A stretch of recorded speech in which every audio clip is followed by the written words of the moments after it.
Hello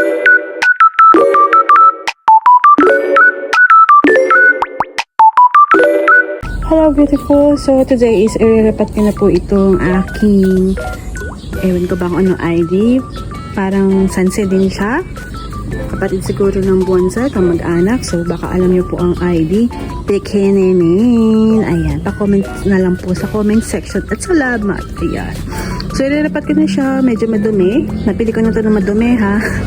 Ayan. So lilinisin natin. And looking on the soil mix from the Benguet is yun, mga rice hull, tapos parang mga ano nga ng acacia, tapos may mga kahoy, yun, basta organic siya, pure organic. So yun, magaan lang siya and dehydrated na din because nakikita niyan, dehydrated na siya.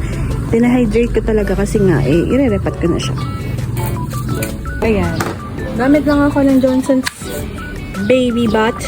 Ayan, mild soap lang. Tapos, syempre, ang toothbrush ng ating mga asawa. Gamitin natin ang hindi nila alam. Arot lang. Pinaggamitan na to. Huwag kayong mag-alala. Hindi naman ako ganun. Joke lang. So, ayun. Oy, ganda ng ugat. In fairness, malagi. Ang ganda ng soil mix na lang. Gagamitin ko yan, pero ipapaaraw natin. Yun lang, walang araw.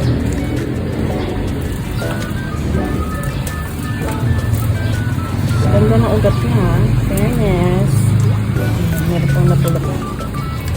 So, iaano natin to, ikakat natin as a megang pinto.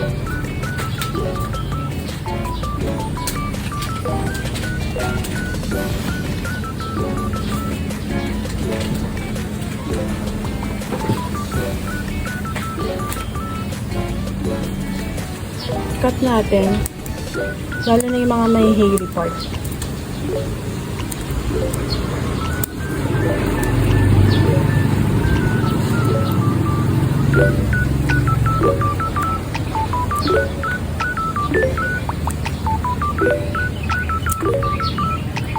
May ano siya, may bagyo. Oo, may amin siyang ganyan. Tapos, di pala kasha. Hala, uulam na. Ba't naman ba? So, gasin ko lang sa dito.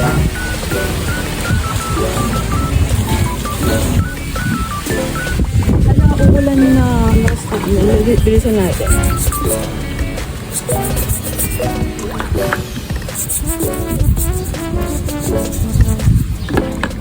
So, paano ko nang naglilinis? Parang walang bulak.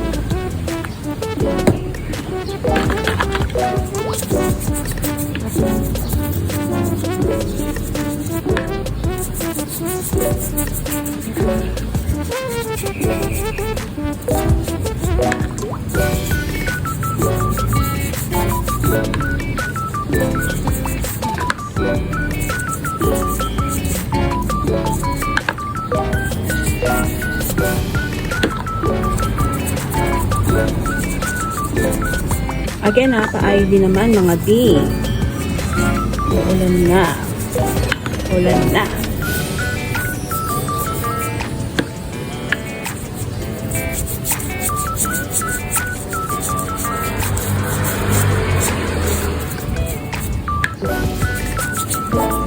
So, tingnan natin. Dapat pala pinag-share ko before and after. Sabagay, meron naman akong video. Pwede ka naman yung screenshots. Ayan. Linisin natin yung mga ugat.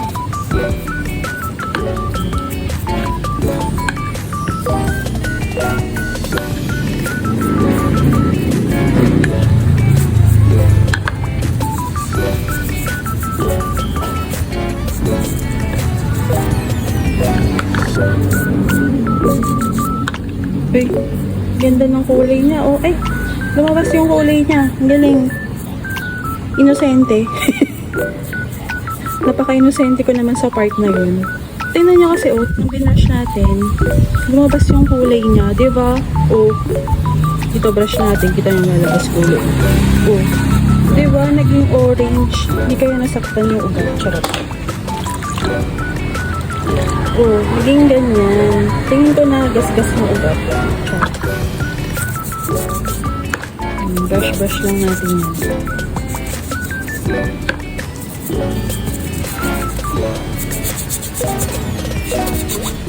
Ayan, makulimlim, tapos aaraw, uulan, aaraw. Malakas po yan magkaroon ng sakit sa ating mga tao. Kaya, I advise you, take your vitamins, multivitamins, ascorbic acid. Galing mong ilalim yan.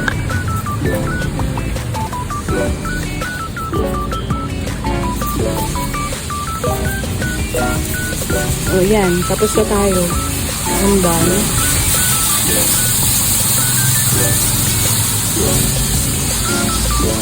Bango ng Johnson's baby powder. Yan, expired na kasi to. Kaya yung ginagamit. So, hugasan lang natin. Yan, dry na po siya. Dry na po siya. Malinis na po siya. Nabanlawan na natin. Tapos, let it dry lang po. Grabe yung ulap po. Ipakita ko sa inyo. So, ayun yung araw. And yung nagpapadyang ulan. At mahangin. So, nagdilig ako ngayon. And for sure, may bigot na ako. Nagdilig ako ng supplement gamit ang tubig ulan dito. Ayun yung mga cactus. Ayan o. I-blooming na naman siya. Tapos yung pinolilik natanggal. Ka-inersh. Ayan.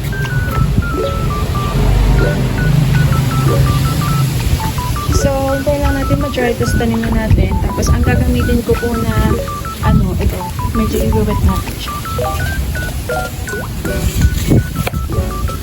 Yan. Suddenly is umaraw naman. O, diba? So, i-open ko tong succulent cactus para maanggihan sila. Kasi usually, ito lang naman part na yun ang nauulanan. And then, nakita ko si cristata. Yung first cristata ko. Ayan. Diba? Lumaki na siya. Hindi lang siya stress masyado. Kasi laging makulim. So, may nakita ko nag-flower. Ayoko mag-pollinate. Kasi, matatanggal lang eh. Nagtampo yan. Tamporista kasi ako. Charot. Yan. So, yun. Ganda talaga ng flower na. Excited ako kay POS. Cross pollinate is iba. Sayang to LVH. Yan yung kauna-unahan ko, LVH. At parang siya, parang talaga siya. Naman tawag doon, original talaga siya. Kasi iba siya. Parang may mga LVHB ako pero iba siya. Basta, hindi ko basta iba siya. Parang, ito kasi binili ko kay Green Zone.